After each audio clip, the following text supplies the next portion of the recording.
Welcome to 4 sides TV. 45 ఏళ్ల తర్వాత కాంగ్రెస్ అభ్యర్థి జీవన్ రెడ్డికి ఎన్ఆర్ఐల మీద ప్రేమ పుట్టుకొచ్చిందని నిజామాబాద్ బీజేపీ పార్లమెంట్ అభ్యర్థి ధర్మపురి అరవింద్ అన్నారు. కనీసం 10,000 మంది ఎన్ఆర్ఐలు వాపస్ తీసుకురాకుంటే తన పేరు మార్చుకుంటారని చెప్పారు. కాంగ్రెస్ గెలిస్తే టెర్రరిస్టుల సీరియల్ బాంబు బ్లాస్టులు ఉంటాయని చెప్పారు.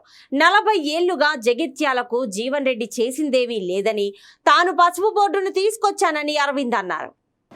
మా జీవన్ రెడ్డి గారు ఫస్ట్ నేను మొదలుపెట్టే ముందు 45 సంవత్సరాల రాజకీయ జీవితంలో ఏం పని చేసిరో ఒకటి చెప్పాలి. జీవన్ రెడ్డి గారు ఏమీ లేదు, గుడ్డి సున్నా.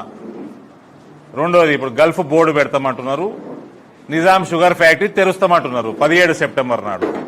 ఈ రెండింటికి కేంద్ర ప్రభుత్వంతో పనేముందే? ఈ రెండింటికి కేంద్ర ప్రభుత్వంతో పనేమున్నది? రాష్ట్ర ప్రభుత్వం బోర్డు పెడతామంటుంది. నిజాం షుగర్ ఫ్యాక్టరీ రాష్ట్ర ప్రభుత్వం షేర్ హోల్డరు, వాళ్ళు తెలుసుకోవాలి.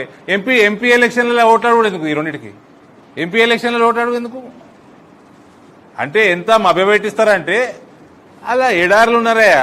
భార్య పిల్లలు తల్లిదండ్రులు వదిలేసి పొట్టకుట్టు కోసం ఎడారులు ఉన్నారయ్యా. వాళ్ళతోటి కూడా మీ పనికిమాల దిక్కుమాల రాజకీయాల? ఏం జీవన్ రెడ్డి గారు 45 సంవత్సరాల నుంచి రాజకీయాలలో ఉన్నారు, ఎన్నడూ గల్ఫ్ వాళ్ళు యాదకి రాలే మీకు? గల్ఫ్ బోర్డు పెడతా అని ఇప్పుడు వస్తుర్రు.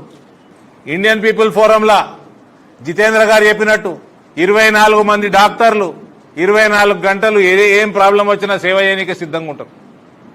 ఏ క్యాంపులో ఏం ప్రాబ్లం వచ్చినా సేవ చేయడానికి సిద్ధంగా ఉంటారు. ఇండియన్ పీపుల్ ఫోరం అంటే మన అనుబంధ సంస్థ, బీజేపీ అనుబంధ సంస్థ. 11 మంది లాయర్లు ఫ్రీగా ఎటువంటి లీగల్ ఇష్యూస్ వచ్చినా ఐపీఎఫ్ దృష్టికి వస్తే టేకప్ చేయడానికి సిద్ధంగా ఉంటారు. కోవిడ్ సమయంలో భారతదేశానికి సపోర్టుగా ఇండియన్ పీపుల్ ఫోరం 8 ఫ్లైట్లు నడిపింది.